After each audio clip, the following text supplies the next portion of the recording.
Покрената иницијатива со која се бара од идните градоначалници да ветат и да потпишат дека ќе се залагаат за достоинствени услови и живот на лицата со посебни потреби. Во декларацијата доставена до кандидатите за градоначалници се бара доколку дојдат на чело на локалната власт во текот на првите 6 месеци од мандатот, општината под нивно раководство да направи мапирање на социјалните сервиси и да изготви социјален план.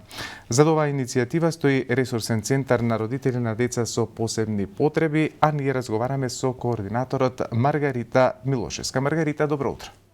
Добро утро и за Александар.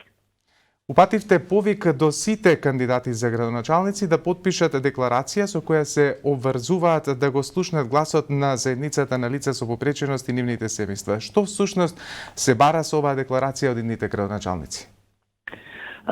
Токму така. Бараме од градоначалниците да работат на креирање на политиките на лица со посебни потреби, секако во рамките на законот што е предвиден за локалната самоуправа. Така. Ваква декларација во 2020 година побаравте да потпишат и лидерите на политичките партии за време на парламентарните избори. Дали ја потпиша и дали се презеде нешто во однос на даденото ветување? Да, ја потпишаа поголемиот дел од партиите лани пред парламентарните избори. Нели имаме ковид пандемија во моментов и не можеме и онака многу да очекуваме од партиите, од владата, но сепак нештата тргна нанапред. Например, асистентите што ги има децата после 18 години, сега ги добија од 6 години. Образовните асистенти се припремија за оваа година за лицата со попреченост, но има и многу други точки кои треба да се сработат, но за тоа им дадовме рок за некои година дена, за некои 2 години, пак од 2022 година очекуваме повеќе точки да не бидат. Така. Во недостиг на точни бројки барате да се започне со креирање на национален регистар на лица со попреченост и со тоа да се размислува на комплетна општествена и социјална рамнотежа. Со оваа декларација до идните градоначалници тоа би го направиле на општинско ниво. На неколку дена сме пред локалните избори, дали кандидатите го потпишаа овој документ? Да, побаравме мапирање на лицата со посебни потреби. Такво мапирање, мислам, таква дата база е потребна на ниво на целата држава.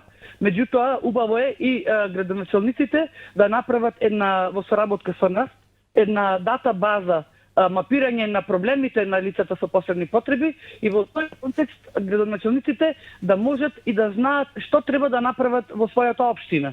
Некаде влудуваат лица со церебрална парализа, некаде повеќе има лица со аутизам или со слепост, без разлика.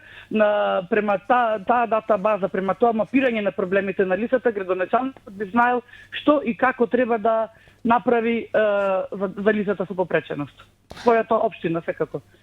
Да, вчера на интернет страницата на... Вчера подпишавме договор со кандидатот од партијата ДУИ, господин Невзат Бета, со Рената Елези од ПДП. Денеска имам закажано со господинот Арвен Тарвај и секако ќе стапам во контакти се надевам и со другиот кандидат од партијата ВМРО и СДС. Оваа година немаат во гостивар кандидати, ги поддржуваат коалициите ДУИ и Алијансата.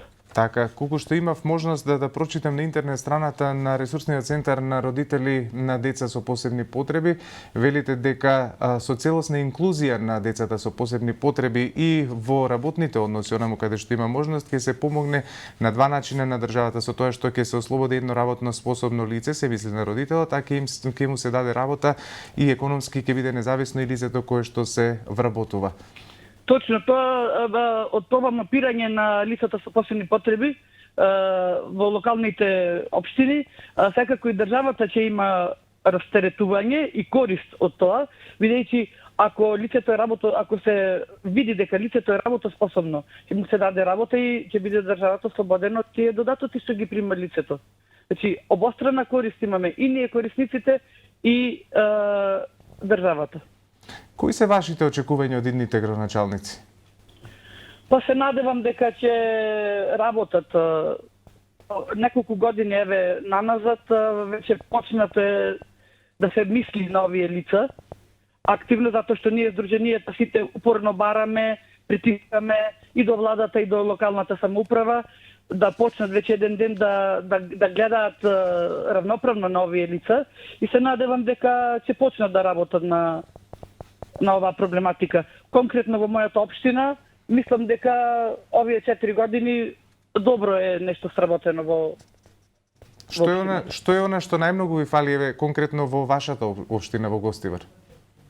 Дневниот центар фали да се обнови, меѓутоа тој е во работа веќе, да се префрли, пошто е многу мал.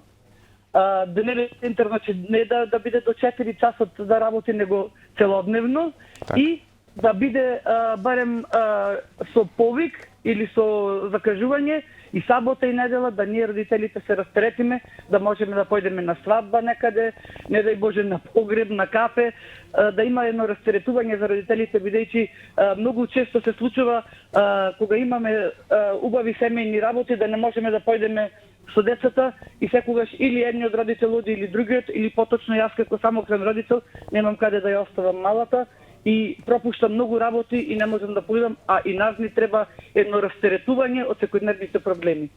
Има и други работи, меѓутоа... Сами ли сте во оваа иницијатива или имате поддршка од други здруженија? Не, во ова има поддршка само од ресурсниот центар, пошто јас сум координатор таму и нормално имам поддршка од сите родители. Значи, ресурсниот центар не е здружение со членови, меѓутоа ние сме сервис на родители што деца со посебни потреби и на самите лица со посебни потреби. Така да имаме поддршка од голем дел, да речам, родители низ државата. Така, Маргарита, ти благодарам за ова вклучување утро на утрински брифинг. Се надевам дека и ние ќе дадеме мал придонес да помогнеме во борбата, во вашата борба, односно во остварување на што е можно повеќе права за подобрување на условите и животот на децата и на лицата со посебни потреби. Ти благодарам уште еднаш. Благодарам и еве уште една апел до градоначалниците да се јават и да го потпишат оваа декларација, да ја потпишат. Ти благодарам.